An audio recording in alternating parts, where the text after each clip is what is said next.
اتنا خوبصورت کہ اس کے چہرے کو آگ کے شعلوں سے تشبیہ دی گئی ہے۔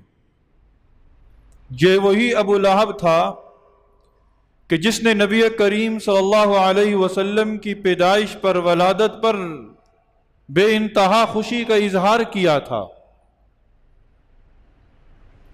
نبی صلی اللہ علیہ وسلم کا خاندان تھا، اپنا تھا، قریب کا تھا، روزانہ نبی صلی اللہ علیہ وسلم سے ملاقات ہوتی تھی۔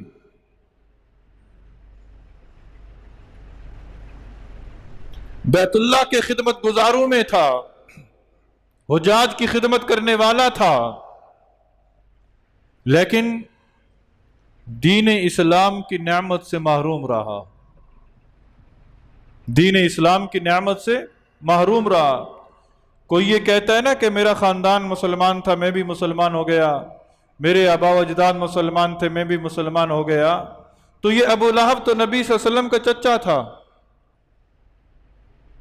گھر کا بندہ تھا، لیکن اس کے مقدر میں اسلام نہ تھا، اس لیے کہ اسلام اسے ملتا ہے جسے رب چاہتا ہے،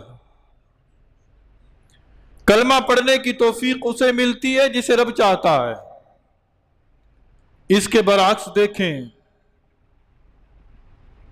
فارس سے چلنے والا سلیمان، کئی ہاتھوں میں بکنے والا سلیمان،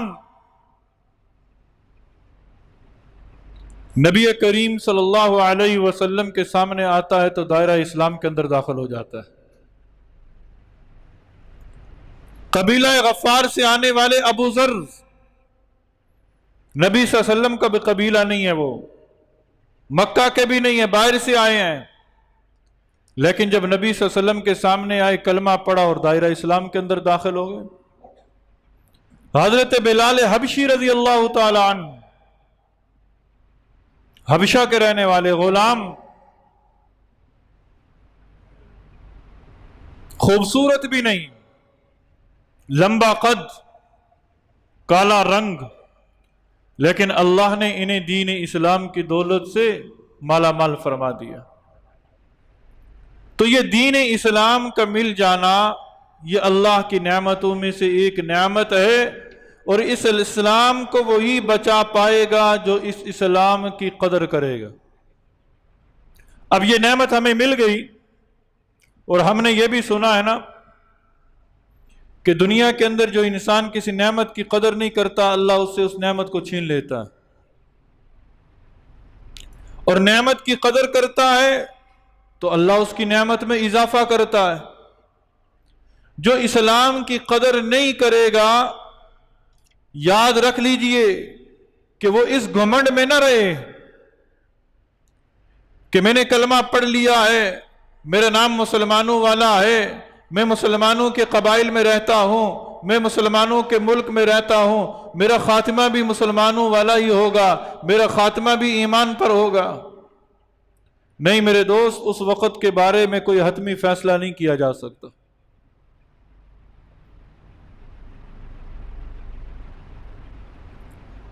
کوئی بھی حتمی رائے نہیں دی جا سکتی۔ جو اسلام کی ناقدری کرے گا، اللہ اس سے اس دین کی نعمت کو چھین لے گا، اور جو اس نعمت کی قدر کرے گا، اللہ اسے نواز دے گا، اللہ اسے نواز دے گا۔ اب اس دین اسلام کی نعمت کی قدر کیا ہے؟ یہ دین اسلام جو ہے، اس کی قدر ہم کیسے کریں؟ ہم اسلام کو سمجھیں، اسلام کے پیغام کو سمجھیں۔ اب اسلام کو کون سمجھے گا؟ جو اسلام کو پڑھے گا، جو اسلام کے متعلق سنے گا۔ جس کے پاس دین کی بات سننے کا وقت ہی نہ ہو، خود فیصلہ کر لیجئے وہ دین کی قدر کیا کر پائے گا؟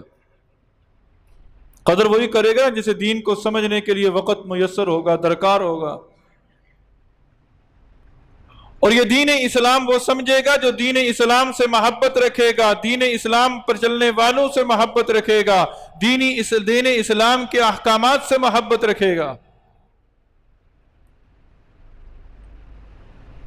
جب یہ ساری چیزیں اس کے اندر آ جائیں گی تو اللہ رب العزت اس کی اس نعمت میں اضافہ اس طرح کریں گے کہ اللہ تعالیٰ اسے ایمان کا مزہ چکھائیں گے۔ ایمان کی حلاوت اسے نصیب ہوگی. اور ایمان کی حلاوت کسے نصیب ہوگی؟ جو ایمان کو سمجھے گا. ایمان کو کون سمجھے گا؟ جو اسلام کے عقائد، اسلام کی معلومات کا علم رکھے گا. جان لیجئے کہ اسلام کی تعلیمات 4 امور کے درمیان جو ہے وہ محدود ہے. اسلام کی تعلیمات جو ہیں 4 امور کے درمیان محدود ہیں. 4 امور کون سے ہیں؟ پہلا امر عبادات، دوسرا اخلاقیات، تیسرا معاملات، اور چوتھا ہے معاشرہ. یہ اسلام ان 4 تعلیمات کے درمیان محدود ہے. بندے کی نیت عبادت کے اندر ٹھیک ہو، بندے کے اخلاق ٹھیک ہو، بندے کا معاملہ ٹھیک ہو، اور بندے کا معاشرے کے اندر رہن سہن ٹھیک ہو، تو وہ شخص ہے کہ جس نے اسلام کی قدر کی ہے. آج ہم دیکھ لیں ہمارا عبادات کا کون سا درجہ ہے، ہم اخلاقیات کی کس کیٹیگری کے اندر کھڑے ہیں، لوگوں کے ساتھ ہمارے معاملات کیا ہیں، اور معاشرے کے اندر ہمارا رہن سہن کیسا ہے. جس کے اندر یہ 4 امور نہیں پائی جائیں گے وہ یہ جان لے کہ اس کا اسلام پھر خطرے میں ہے. کیونکہ یہی 4 بنیادی چیزیں ہیں جسے اسلام کی بھی بنیاد کہا گیا ہے. تمہاری عبادت ٹھیک ہو، تمہارے اخلاقیات ٹھیک ہو، تمہارے معاملے ٹھیک ہو، اور تمہارا معاشرہ ٹھیک ہو، رہن سہن تمہارا ٹھیک ہو. اسی کے بارے میں حضرت امام ابو داؤد رحمہ اللہ، حضرت امام ابو داؤد سجستانی رحمہ اللہ ایک بہت بڑے عالم دین گزرے ہیں، محدث گزرے ہیں. یہ وہ شخصیت تھی جنہیں 5 لاکھ احادیث زبانی یاد تھی. 5 لاکھ احادیث کہنے کو آسان ہے. آج ہمیں سورہ اخلاص کے علاوہ کوئی سورت یاد نہیں ہوتی. ہم میں سے کتنے ہیں کہ جنہیں 10 حدیثیں یاد ہیں، 15 حدیثیں یاد ہیں. حضرت امام ابو داؤد رحمہ اللہ صحاح ستہ کے اندر کتابیں پڑھائی جاتی ہیں جو نا 6 حدیث کی بڑی کتابیں ہیں. امام بخاری نے بخاری لکھی، امام مسلم نے مسلم لکھی، امام ترمذی نے ترمذی لکھی، اور امام ابو داؤد نے سنن ابی داؤد کو لکھا. 5 لاکھ حدیثیں زبانی یاد رکھنے والا خود امام ابو داؤد جب سنن ابی داؤد کو لکھ رہے تھے، اس کے مقدمے میں لکھا کہ ان 5 لاکھ حدیثوں سے میں نے 4800 حدیثوں کا انتخاب کیا. 4800 حدیثوں کا انتخاب کیا، اور 4800 حدیث کو لے کر میں نے یہ کتاب لکھ دی، جس میں اکثریت حدیث ایسی ہیں کہ جن کا تعلق صحیح کے ساتھ ہے یا صحیح کے قریب ہے. اور ان 4800 میں سے امام ابو داؤد رحمہ اللہ فرماتے ہیں کہ تمام کی تمام احادیث کا خلاصہ جو ہے یہ 4 حدیثیں ہیں. 4 حدیثیں ہیں. اور یہ 4 حدیثیں کون سی ہیں؟ کہ جن کا تعلق عبادت، اخلاقیات، معاملات اور معاشرے کے ساتھ ہے. فرمایا کہ یہ 4 بنیادی حدیثیں ہیں، یہ اسلام کی بنیاد ہے. میں تمہیں یہ نہیں کہتا کہ تم 4800 حدیثیں یاد کر لو، میں تمہیں نہیں کہتا کہ تم 5 لاکھ حدیثیں یاد کر لو، میں تمہیں نہیں کہتا کہ تم سینکڑوں حدیثیں یاد کر لو. میں تو اتنی درخواست کرتا ہوں کہ ان 4 حدیثوں کو یاد کر لو. 4 حدیثیں تمہیں یاد ہونی چاہیے، یہ اس کا مفہوم یاد ہونا چاہیے. یہ حدیثیں جس بات کا تقاضا کر رہی ہیں وہ چیز ہمارے سامنے ہونی چاہیے، پھر جا کر ہمیں اسلام کی حقانیت محسوس ہوگی. اور ان 4 حدیثوں میں سے پہلی حدیث جو امام ابو داؤد رحمہ اللہ سنن ابی داؤد کے اندر لے کر آ رہے ہیں. کون سی حدیث ہے؟ انما الاعمال بالنیات. اس کا تعلق عبادت کے ساتھ. فرمایا کہ تمام اعمال کا دار و مدار نیتوں پر ہے. تمام اعمال کا دار و مدار نیتوں پر ہے. نیت ٹھیک ہوگی اللہ اس کا اجر دے گا. نیت خراب ہوگی، عمل صحیح ہوگا، اللہ اس کا اجر نہیں دے گا. نیت بھی ٹھیک ہو، عمل بھی ٹھیک ہو. نیت بھی ٹھیک ہو اور عمل بھی ٹھیک ہو، پھر جا کر اللہ کے ہاں وہ شرف قبولیت پائے گا. اگر نیت ہی خراب ہے، عمل ٹھیک ہے، پھر بھی معاملہ نہیں بنے گا. نیت ٹھیک ہے، عمل خراب ہے، پھر بھی معاملہ نہیں بنے گا. نیت کا بڑا دار و مدار ہے. آپ نے اس سے پہلے نماز کے مسائل کے متعلق سماعت فرمایا، اور اس کے اندر آپ نے ایک شرط یہ بھی سماعت فرمائی تھی کہ نیت کا ہونا، نماز کے لیے نیت کا ہونا ضروری ہے. اب نیت کسے کہتے ہیں؟ کیا نیت کا زبان سے اظہار کرنا ضروری ہے؟ ہم آتے ہیں، نماز کھڑی ہے، آ کر فوراً کہتے ہیں جی 4 تکبیرات یا 4 رکعت نماز ظہر، اور ادھر سے رکعت چلی جاتی ہے. یاد رکھیں، نیت کا اظہار زبان سے کرنا ضروری نہیں. نیت نام ہے دل کے ارادے کا. دل کے ارادے کا. دل کے اندر یہ ارادہ ہو، دل کے اندر یہ نیت ہو کہ میں ظہر کی نماز پڑھ رہا ہوں، دل کے اندر یہ نیت ہو کہ میں جمعے کی نماز پڑھ رہا ہوں، دل کے اندر یہ نیت ہو کہ میں عصر کی نماز پڑھ رہا ہوں، دل کے اندر یہ نیت ہو کہ میں یہ نیک کام کر رہا ہوں. اللہ تمہارے دلوں کے حالات کو دیکھتا ہے. اللہ ظاہر کو نہیں دیکھتا، اللہ باطن کو دیکھتا ہے. تو نیت کا عمل دخل بڑا ضروری ہے. یہاں تک کہ علماء نے ایک بات لکھی ہے، دیکھیں نیت کا کتنا عمل دخل ہے. اور یہ بات آج اکثر لوگوں کو نہیں پتا.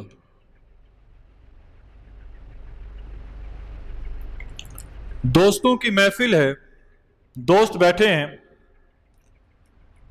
پانی کی طلب محسوس ہوئی. پیاس کی شدت کو کم کرنے کے لیے انہوں نے گلاس کے اندر پانی ڈالا. دونوں دوستوں نے گلاس کے اندر پانی ڈالا، اور پانی ڈالنے کے بعد ان گلاسوں سے جو پانی پینا تھا، پانی پینے سے پہلے انہوں نے دونوں گلاسوں کو آپس میں ٹکرایا. جس طرح شرابی لوگ شراب پیتی ہیں نا، وہ شراب پینے سے پہلے گلاسوں کو ٹکراتے ہیں، آپس میں گلاسوں کو ٹکراتے ہیں.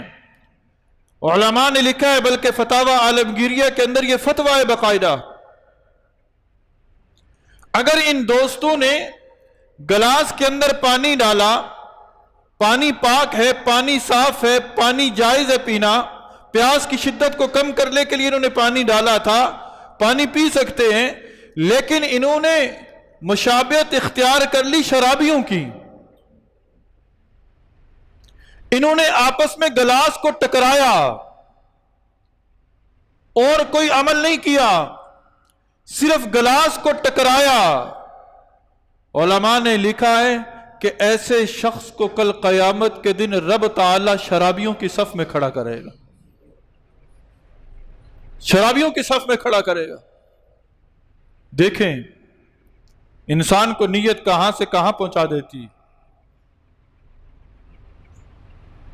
تو انما الاعمال بالنیات، تمام اعمال کا دار و مدار نیتوں پر ہے. دوسری حدیث جو امام ابو داؤد رحمہ اللہ نے، امام ابو داؤد نے جو کتاب لکھی سنن ابی داؤد، اس کے اندر لکھی ہے، نبی کریم صلی اللہ علیہ وسلم نے فرمایا، من حسن اسلام المرء ترکہ ما لا یعنیہ. اس کا تعلق اخلاقیات کے ساتھ ہے. حضرت ابو ہریرہ سے مروی ہے کہ نبی کریم صلی اللہ علیہ وسلم نے فرمایا کہ انسان کے اسلام کی بہترین خوبی یہ ہے کہ وہ لا یعنی باتوں کو ترک کر دے. اسلام کی خوبی یہ کہ وہ لایانی باتوں کو ترک کر دے، یہ اسلام کی خوبی ہے۔ تعلق کس کے ساتھ ہے؟ اخلاقیات کے ساتھ ہے۔ آج ہمارے معاشرے کے اندر بہت ساری لایانی چیزیں ہماری زندگی کے اندر داخل ہیں۔ کیا ہے؟ کسی کو گالی دے دی، کسی کی غیبت کر دی، کہیں جھوٹ بول دیا، کسی کی طرف ہاتھ سے غلط اشارے کر دیے، بہت ساری چیزیں آگے فہرست پڑھتے چلے جائیں، تعداد چیزیں ایسی ہیں کہ جو آج ہماری زندگی کے اندر شامل ہیں کہ جن کا تعلق لایانی چیزوں کے ساتھ ہے۔ یہاں تک کہ اکثر اوقات ہماری زبان سے ایسے لفظ نکل جاتے ہیں کہ جن کا کوئی مقصد نہیں ہوتا، نہ وہ ہمارے اپنے فائدے کے لیے ہوتے ہیں نہ کسی دوسرے کے فائدے کے لیے۔ وہ یاد رکھ لے، زبان سے نکلنے والا ہر لفظ اللہ کی بارگاہ میں لکھا جا رہا ہے۔ کبھی ہم نے اس کے بارے میں سوچا؟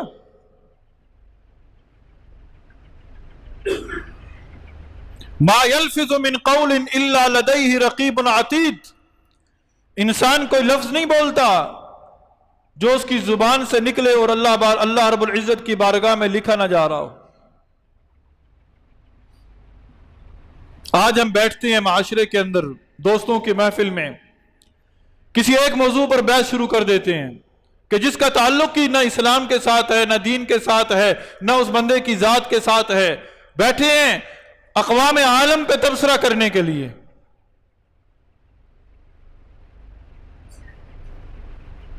موجودہ دور کے اندر سب سے زیادہ بحث سیاست پہ ہو رہی ہے، جس سے ہمارا لین دین ہی کوئی نہیں ہے، تعلق ہی کوئی نہیں ہے۔ یہ لایانی گفتگو اللہ کو پسند نہیں ہے۔ اگر تم اسلام کے مزے لینا چاہتے ہو، اگر تم اسلام کی روح کو سمجھنا چاہتے ہو، اگر تم اسلام کے پیغام کو سمجھنا چاہتے ہو، اگر تم اسلام کے انوار و برکات کو اپنی آنکھوں سے دیکھنا چاہتے ہو، تو پھر ان لایانی باتوں کو ترک کرنا پڑے گا۔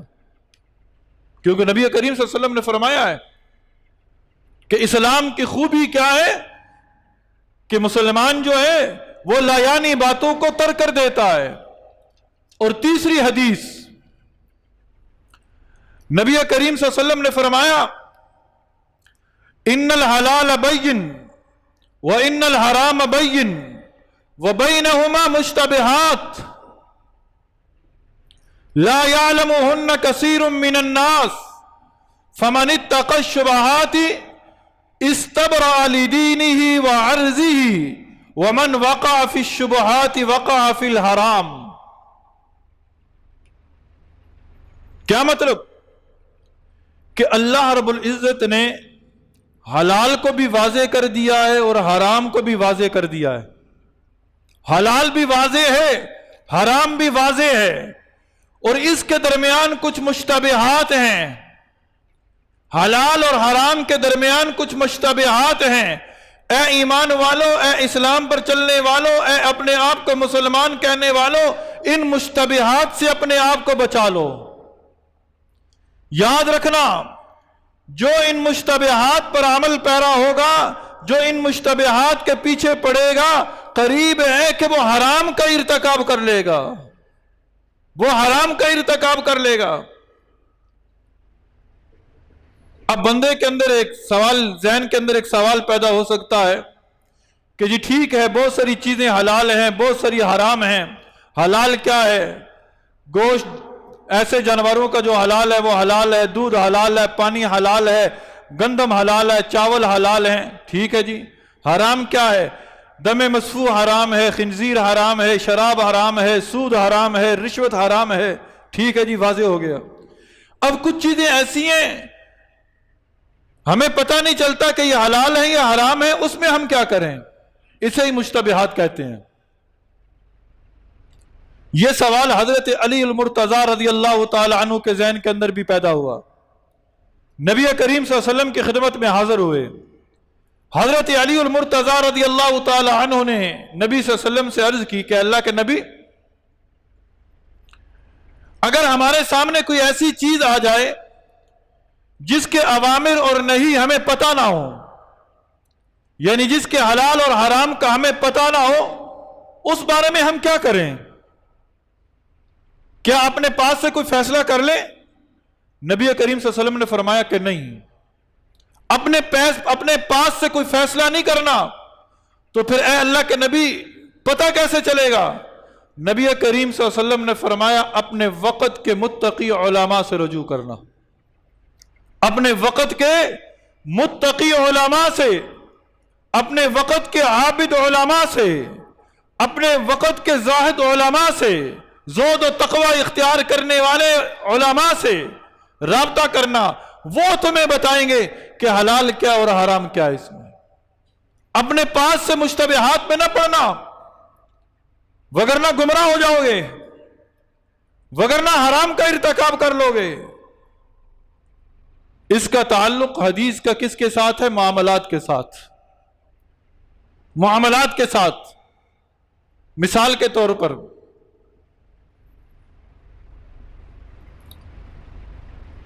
آج کل گروی مکان دیے جاتے ہیں نا، گروی مکان لیے جاتے ہیں۔ سود کا حکم تو واضح ہے، حرام ہے، لیکن یہ جو گروی کی صورت ہے یہ کیا ہے؟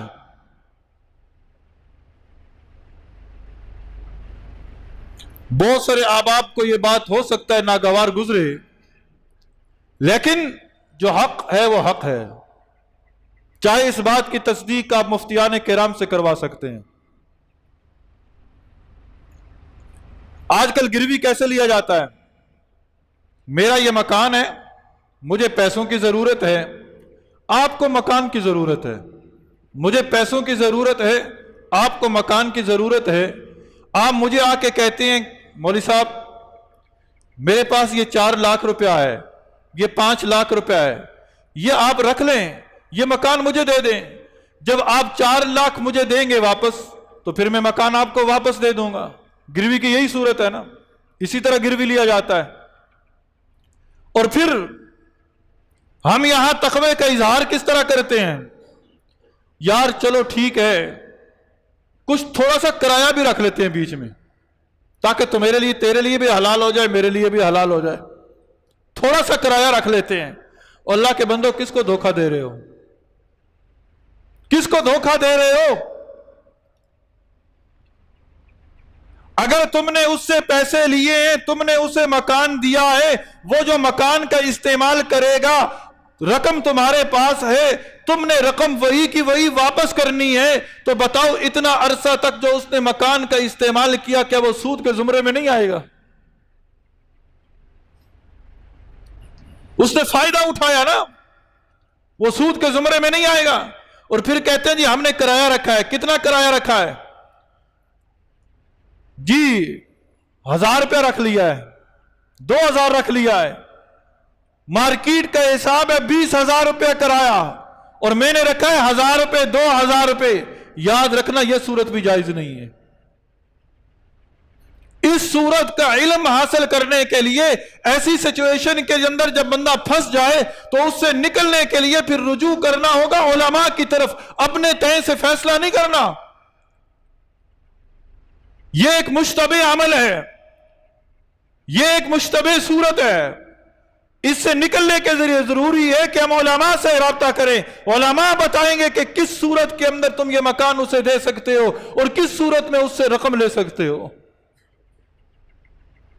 آج بہت سارے لوگ اس کے اندر پڑے ہوئے ہیں، یہی وجہ ہے کہ آج حالات دیکھ لیں، پھر حالات دیکھ لیں۔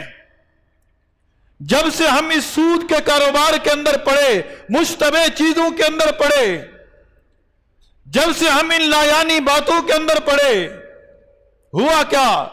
دل ہمارے سخت ہو گئے، دل ہمارے سخت ہو گئے۔ ہوا کیا؟ زمین نے رونا شروع کر دیا، آسمان نے رونا شروع کر دیا، اور جس آنکھ نے رونا تھا اس آنکھ نے رونا چھوڑ دیا، اس آنکھ نے رونا چھوڑ دیا۔ جب تک یہ آنکھیں روتی تھی زمین اس کے تابع تھی، آنکھیں روتی تھی آسمان تابع تھا، آنکھیں خشک ہو گئی، آسمان بھی رو پڑا ہے، زمین بھی رو پڑی ہے، اور پھر اس انسان کے لیے سنبھالنا مشکل ہو رہا ہے۔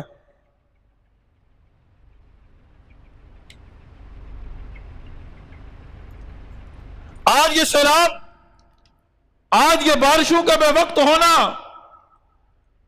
آج یہ بپھرتے ہوئے نالے اور ان نالوں سے نکلنے والی خوفناک آوازیں کیا پیغام دے رہی ہیں؟ اے رب کو ماننے والے، تو بھی رب کی مخلوق، میں بھی رب کی مخلوق، تو نے رونا چھوڑ دیا اور ہمیں رونے پہ مجبور کر دیا۔ جب یہ آنکھیں روتی تھی نا، ہاں آنکھیں روتی تھی، اور فاطمہ کو ماننے والوں، حضرت فاطمہ الزہرا رضی اللہ تعالی عنہ خاتون جنت، آج صرف نام لیا جاتا ہے، حالات نہیں پڑھے جاتے۔ حضرت فاطمہ الزہرا رضی اللہ تعالی عنہ رات کو نفل پڑھنے کے بعد دعا مانگ رہی ہے، صبح صادق طلوع ہو جاتی ہے، رب کی بارگاہ میں فریاد کرتی ہے، اے مولا ابھی تو میری مناجات پوری نہ ہوئی تھی کہ تیری رات ختم ہو گئی۔ حضرت علی المرتضی رضی اللہ تعالی عنہ، اتنا غم تھا ان کے دل کے اندر، اتنا خوف تھا ان کے دل کے اندر، جب یہ روتے تھے تو ان کے سینے سے ایسے آواز آتی تھی جس طرح ایک ہنڈیا کے ابلنے کی آواز آتی ہے۔ کیا آج ہمارے اندر یہ کیفیات ہیں؟ وہ روتے تھے، رخسار پر نشان بن جایا کرتے تھے، وہ روتے تھے اشکوں سے، اشک بہتے تھے پلکوں سے، تو وہ رخسار پر نشان بناتے ہوئے جاتے تھے۔ اور آج ہمارے آنسو خوف خدا سے نکلتے نہیں ہیں، آج آنسو نکلتے ہیں دکان نہیں چل رہی، آنسو نکلتے ہیں دنیا کے نقصانات پر۔ کیا اللہ ناراض ہے؟ اللہ کی مخلوقات ہم پر چڑھ دوڑی ہیں، کیا ہم میں سے کسی ایک کے آنسو نکلے؟ ہم اپنی مرضی کے اندر ڈوبے ہوئے ہیں، ہم حلال بھی واضح ہے، حرام بھی واضح ہے، رب کا پیغام بھی واضح ہے، رب کا پیغام بھی واضح ہے۔ تم ایمان لے آؤ، تم تقوی اختیار کرو، تم سچ بولو، تم ایمان لے کر آؤ، تم تقوی اختیار کرو، تم سچ بولو، تین کام تم کرو، تین کام میری ذمہ داری ہے، رب کہتا ہے میں کروں گا، تین کام تم کرو، ایمان لے کر آؤ جس طرح ایمان لانے کا حق ہے، تقوی اختیار کرو جس طرح تقوی کا حق ہے، اور سچ بولو، سچ بولو، تین کام تم کرو، تین کام میں کروں گا۔ اللہ تو کیا کرے گا؟ یصلح لکم اعمالکم، میں تمہارے اعمال کی اصلاح کروں گا۔